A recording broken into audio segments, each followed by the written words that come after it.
জি জি। তো হাত দিয়ে যদি প্রতিহত করার সামর্থ্য না থাকে, মুখ দিয়ে যদি বলার সামর্থ্য না থাকে, তখন অন্তরই প্রতিহত করে। এটা কি ইমানের সর্বনিম্ন স্তর। কিন্তু যদি সামর্থ্য থাকে দুইটার কোন একটার, সে যদি অন্তর দ্বারা প্রতিহত করে, এই হাদিসের মাফহুম আপনারা কি বুঝেছেন ইবারাতুন নাস থেকে? তাহলে কি তার ন্যূনতম ইমান থাকে? হাত দ্বারা করার সামর্থ্য রয়েছে, জবান দিয়ে বলার সামর্থ্য রয়েছে, তাহলে কি অন্তর দিয়ে প্রতিহত করলে ইমান থাকবে? যে থাকবে না। কোরআনের আরেকটা আয়াত আপনাদেরকে শোনাই।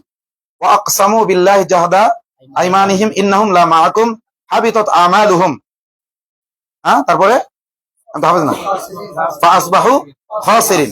আয়াতের শানে নজুল হলো মুমিনদের বিপদ সংকুল অবস্থায়, সংকটময় অবস্থায় তাদের কিছু মুমিন ভাই যারা দাবি করেছিল আমরা বিপদে আপদে বালা মুসিবতে সব সময় ঐক্যবদ্ধ থাকবো। এই দাবি দলমত নির্বিশেষে সবাই করে কিনা? প্রত্যেক শ্রেণীর বক্তারা করে কি করে না? এরকম দাবি তারা করেছিল, কিন্তু এখন যখন আমরা বিপদে পড়েছি তখন তারা পাশ থেকে কি সরে গেছে। সাহাবীরা বলতেছেন, সাহাবীদের একদল আরেকদলকে বলতেছেন হাবিতাত আমালুহুম, যে সকল লোকেরা থাকার প্রতিশ্রুতি দিয়েও পাশে থাকেনি, তাদের আমল ধ্বংস হয়ে গেছে। কেন আমল ধ্বংস হলো? আমল ধ্বংস হওয়ার দ্বারা উদ্দেশ্য কি? আল ওয়ালা ওয়াল বারা ফিল ইসলাম। এই বিষয়ে আপনাদের জানা আছে? কার কি হাত তুলবেন? সুবহানাল্লাহ। দারা হাদিসের ভাই কয়জন আছেন এখানে? একটু হাত তোলেন তো। মাশাআল্লাহ, বেশি তো দেখছি দারা হাদিসের, হাত নামান। এরপরে আপনার মিশকাত জামাতের কে কে আছেন? মাশাআল্লাহ, দাওরা এবং মিশকাত জামাতের ভাইরাই এখানে বেশি।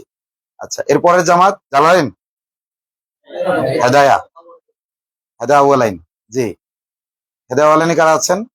মাশাআল্লাহ। তারপরে জামাত, তার মানে এই ক্লাসে মানে এখন এই দরসগাহে আপনারা যারা রয়েছেন প্রথম 3 শ্রেণীর ছাত্র ভাইরাই প্রায় বলা যায় 98%, দু একজন এদিক ওদিক থাকতে পারে। আল ওয়ালা ওয়াল বারা এই সম্পর্কে হাত তোলেন মানে মাত্র কয়েকজন। এটা হলো ইসলামের বেসিক জ্ঞান। তলাবুল ইলমি ফারিদাতুন আলা কুল্লি মুসলিম, আমরা বলি না? আর এই হাদিস তো একদম সবার ঠোঁটস্থ মুখস্থ। কিন্তু প্রথমে আমাদের কি আমলের হাদিস জানা জরুরি, আমলের আয়াতগুলো জানা জরুরি না আকীদাগুলো জরুরি? সবার আগে কি কোরআনে সবচেয়ে বেশি আছে কি? আকীদা, ইমানের আলোচনা। ইমান বলেন আকীদা বলেন, ইমান হলো কোরআন সুন্নাহর পরিভাষা, আকীদা হলো পরবর্তী যুগের ওলামাদের পরিভাষা। কথা তো একই। তো কোরআনে সবচেয়ে বেশি আলোচনা কিসের? ইমানের আলোচনা। হাদিসে সবচেয়ে বেশি আলোচনা কিসের? ইমানের। লক্ষ লক্ষ হাদিস বেশিরভাগ ইমান সংক্রান্ত, আকায়েদ সংক্রান্ত, বিশ্বাস সংক্রান্ত। আমল সংক্রান্ত হাদিসের সংখ্যাও কম আকায়েদ সংক্রান্ত হাদিসের তুলনায়। আমল সংক্রান্ত আয়াতের সংখ্যাও কম আকায়েদ সংক্রান্ত আয়াতের তুলনায়। অথচ আল ওয়ালা আল বারা এটা ইমানের পূর্ব শর্ত। বলেন কি? আল ওয়ালা মানে বন্ধুত্ব, আল বারা মানে শত্রুতা। আমার বন্ধুত্বের ভিত্তি কি? আমার শত্রুতার ভিত্তি কি? শত্রুতার ভিত্তি হলো লা ইলাহা, আর বন্ধুত্বের ভিত্তি হলো ইল্লাল্লাহ। শত্রুতার ভিত্তি কি? লা ইলাহা, আর ইল্লাল্লাহ হলো কি? বন্ধুত্বের ভিত্তি। লা ইলাহা, কোন ইলাহ নাই। ইলাহ মানে কি? কুল্লু মা ইউআবাদ, প্রত্যেক এমন সত্তা যার কি করা হয়, বাংলায় বলেন গোলামি করা হয়।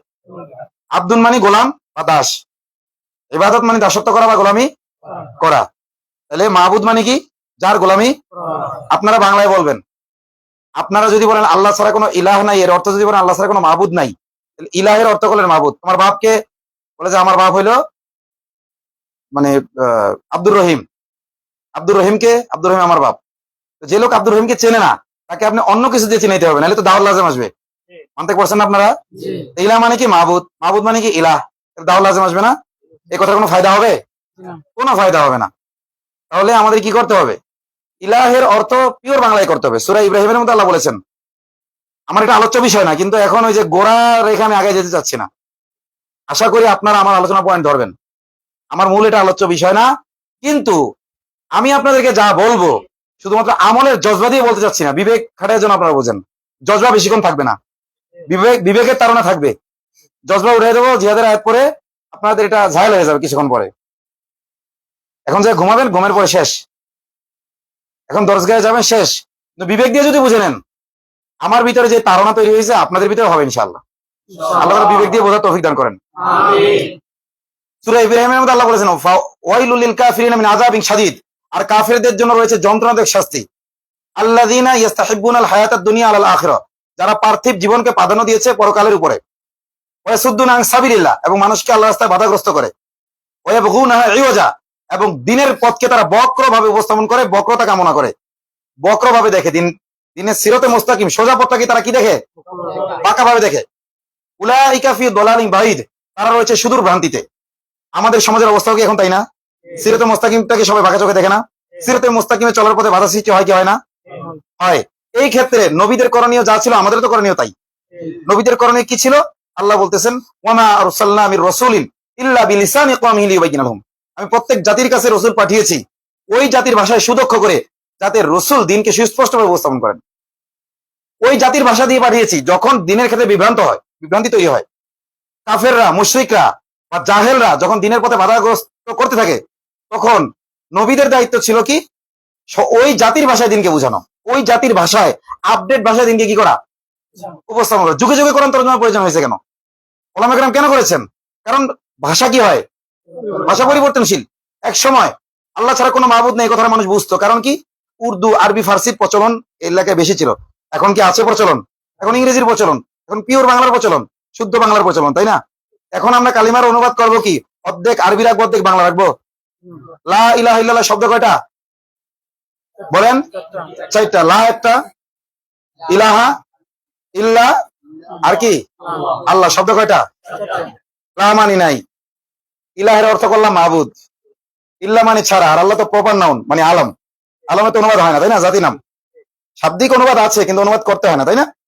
তো আলমের অনুবাদ করলাম না, আবার ইলাহের অনুবাদও রেখে দিলাম। শুধু লা আর ইল্লার অনুবাদ আমরা করি। আমরা মধ্যে কিসের অনুবাদ করি? লা আর ইল্লার অনুবাদ আমরা করি। এটুক দিয়ে তাহলে আপনি দুইটা শব্দের অনুবাদ রেখে দিচ্ছেন, দুইটা শব্দের অনুবাদ করতেছেন, মানুষ বুঝবে? যেহেতু প্রপার নাউন আল্লাহ, এজন্য ওটার অনুবাদ করাই যাবে না। এখন ইলা শব্দের যদি অর্থ সাধারণ মানুষের ভাষায় আপনি না বুঝান মানুষকে, মানুষ কালিমা বুঝবে? কারণ মুফরাদ না বুঝলে মুরাক্কাব কেমনে বুঝবে? আর মুরাক্কাব না বুঝলে বাক্য কিভাবে বুঝবে মানুষ? বুঝবে বলেন? সিঁড়ি দিয়ে না আমি কি লাফ দিয়ে এখানে উঠে যেতে পারবো? ঠ্যাং ভাঙবে। আজকে আমাদের ইমানের ঠ্যাং এরকম ভেঙে যায় যখন চাপ আসে, আমরা ইমানের উপর থাকতে পারি না। এর মূল কারণ এটা নয় যে আমাদের জজবা নাই, মূল কারণ এটা নয় যে আমরা শরীর যেতে ভয় পাই। মূল কারণ হলো ইমানের বেসিক আমরা জানি না।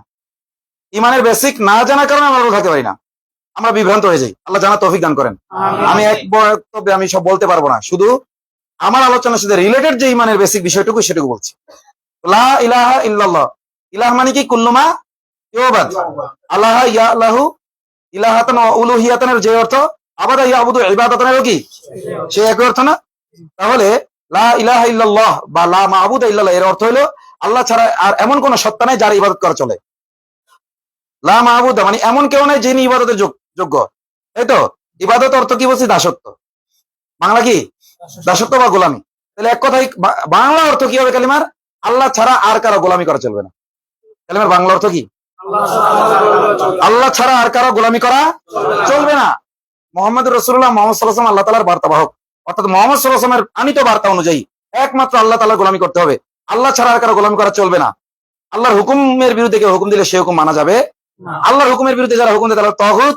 আর কালিমার উদ্দেশ্য হলো সকল তাগুত বর্জন করে এক আল্লাহর সামনে কি করতে হবে? রাসূলের তরিকায় এক আল্লাহর সামনে আত্মসমর্পণ করতে হবে। কালিমার উদ্দেশ্য হলো সকল তাগুত বর্জন করে রাসূলের তরিকা অনুযায়ী আল্লাহর সামনে আত্মসমর্পণ করতে হবে। আত্মসমর্পণ করলে হবে না, শর্ত হলো কি? রাসূল এবং জামাতে সাহাবা যেভাবে আল্লাহর সামনে আত্মসমর্পণ করেছেন ঠিক সেভাবে কি করতে হবে? আত্মসমর্পণ করতে হবে। এটাই তো ঈমান। এখন তাগুত যদি আমরা না বুঝি, তাগুত কাকে বলে? শাব্দিক অর্থ দ্রোহী, আর পারিভাষিক ভাবে কুল্লু যী তুগয়ানিন আলাল্লাহ, প্রত্যেক আল্লাহ দ্রোহী তাগুত। তাগুত কাকে বলে? প্রত্যেক আল্লাহ দ্রোহী তাগুত। তাহলে এক পাশে আছেন আল্লাহ, আরেক পাশে আছে আল্লাহ দ্রোহীরা। আল্লাহর যেমন বান্দার আছে, গোলাম আছে, আল্লাহ দ্রোহীদেরও কি আছে? বান্দা আছে। এক নম্বর তাগুত আমার নফস, শয়তান আছে না? এটা একটা তাগুত।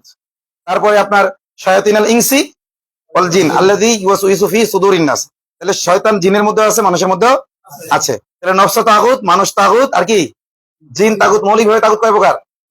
লা ইলাহা ইল্লাল্লাহ। তার মানে এই 3 প্রকারের তাগুত আমরা কি করলাম?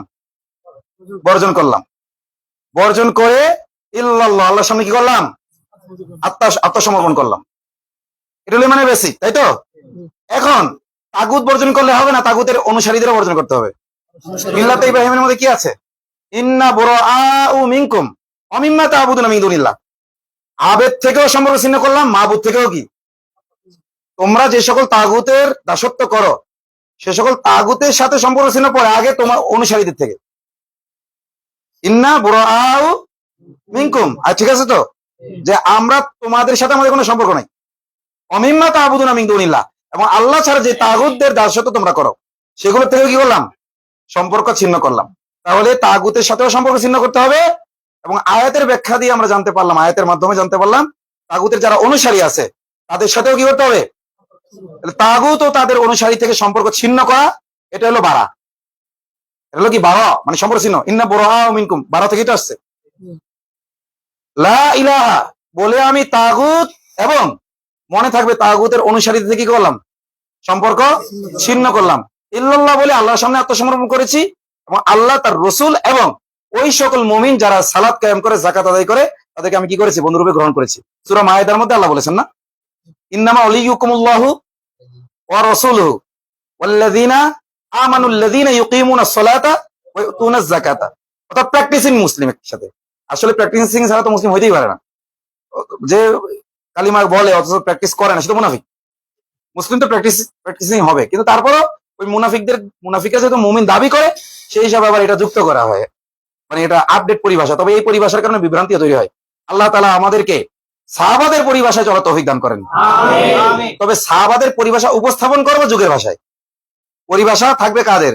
সাহাবাদের। মানুষকে বুঝাবো যখন, তখন যুগের আপডেট ভাষায় বুঝাইতে হবে, কারণ এটা আল্লাহর নির্দেশনা। কথা কি ক্লিয়ার আপনাদের বুঝে আসছে?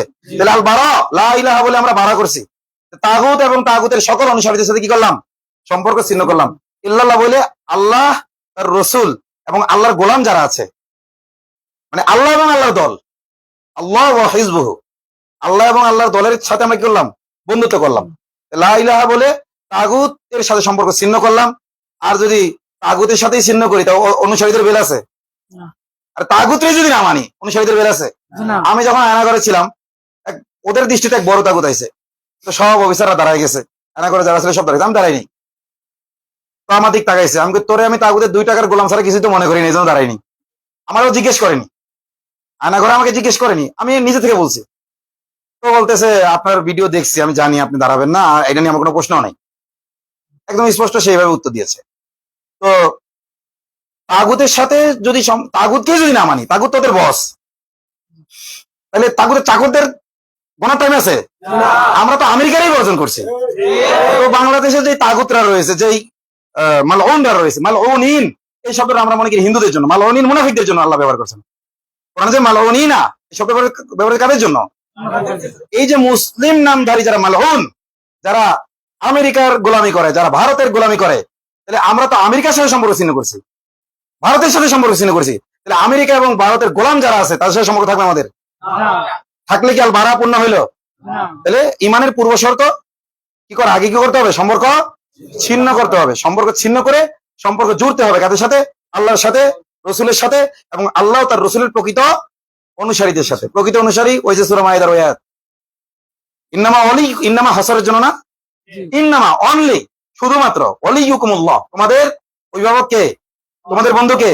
আল্লাহ, ওয়া রাসূলুহু এবং তার রাসূল, ওয়াল্লাযীনা আমানুল্লাযীনা ইউকিমুনাস সালাতা ওয়া ইউতুনাজ যাকাত। অর্থাৎ ইসলামকে যারা আমলের মধ্যে বাস্তবায়নের পূর্ণ প্রচেষ্টায় যারা আছে, এরা হলে তোমাদের কি?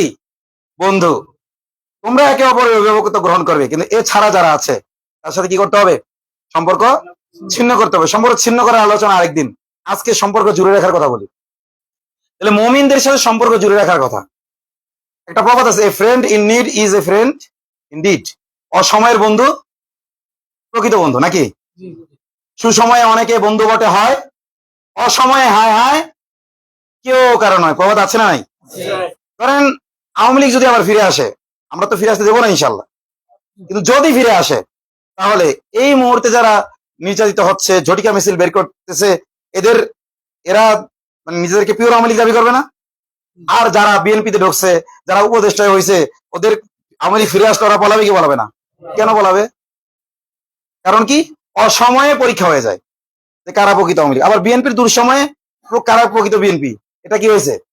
ঠিক তেমনি ভাবে মুমিনদের দুঃসময়ে প্রকৃত মুমিনকে চেনা যায়, কে মুনাফিক আর কে মুমিন। এটার জন্য আল্লাহ তাআলা দিন কখনো কাফিরদের পাল্লা ভাড়া করেন, কখনো তিলকাল আইয়ামু নুদাউলিহা বাইনান নাস, এই দিনগুলোকে আল্লাহ কি করেন, ঘুরায় ফিরায় আনেন। কেন আনেন? হাত্তা ইয়ামিজাল খাবিসা মিনাত তাইয়্যিব, যাতে আল্লাহ তাআলা অপবিত্র থেকে মানে পবিত্র থেকে অপবিত্রকে আলাদা করেন। মানে আল্লাহ বলতেছেন যে অপবিত্র থেকে পবিত্রকে আলাদা করেন, এটা বলেন নাই। হাত্তা ইয়ামিজাল খাবিস, তামিজের মাফুল কাকে বানাইছেন? আল্লাহ খবিসকে বানাইছেন। হাত্তা ইয়ামিজাল খাবিসা মিনাত তাইয়্যিব, কারণ আমরা আলাদা করে যেটা উচ্ছিষ্ট ওটাকে ফেলে দিই। আল্লাহ এভাবে বলতে পারতেন চাইলে যে হাত্তা ইয়ামিজাত তাইয়্যিবা মিনাল খাবিস, এটা বলেন নাই। হাত্তা ইয়ামিজাল খাবিস, যাতে আল্লাহ তাআলা এই যাদের মধ্যে নিফাক রয়েছে, মুনাফিকি রয়েছে, এদেরকে যেন আল্লাহ তাআলা কি করতে পারেন, আলাদা করে ফেলেন।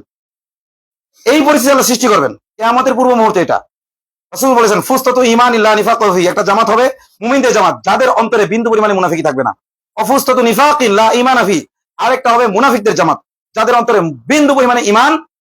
ইদাজতামাআতা হাযাতনিল ফুসতাতান ফান্তাজিরিদ দাজ্জাল আল আন আও ফি গাদ, যখন এই দুই দল জমা হয়ে যাবে, আলাদা হয়ে যাবে, দুই দলের নেতৃত্ব প্রতিষ্ঠিত হয়ে যাবে, মুনাফিকদের আলাদা জামাত, মুমিনদের আলাদা জামাত, এইটা হওয়ার আগ পর্যন্ত দাজ্জাল আসবে না। মুমিন মুনাফিক তামিজ হওয়ার আগ পর্যন্ত আল্লাহ দাজ্জালকে দিবেন না। কারণ অনেক মানুষ আছে তারা তেমন কিছু জানে না, বোঝে না, দাজ্জালকে চিনবে না, কিন্তু সে মুমিনদের সাথে থাকার কারণে দাজ্জাল থেকে পরিত্রাণ পেয়ে যাবে। কথা কি বুঝতে পারছেন? এই জন্য আল্লাহ তাআলা রহমত স্বরূপ দাজ্জাল আসার আগেই বিশ্বকে কি করবেন, পুরো বিশ্বকে, গ্লোবাল, বিশ্ব এখন গ্লোবাল না, আর আল্লাহ কি শুধু বাংলাদেশের জন্য হাদিস নাযিল করেছেন? দাজ্জাল কি শুধু বাংলাদেশের জন্য ফিতনা, নাকি সারা বিশ্বের জন্য? তাহলে বুঝে গেল গ্লোবালি পুরো বিশ্ব দুইটা ভাগ হবে।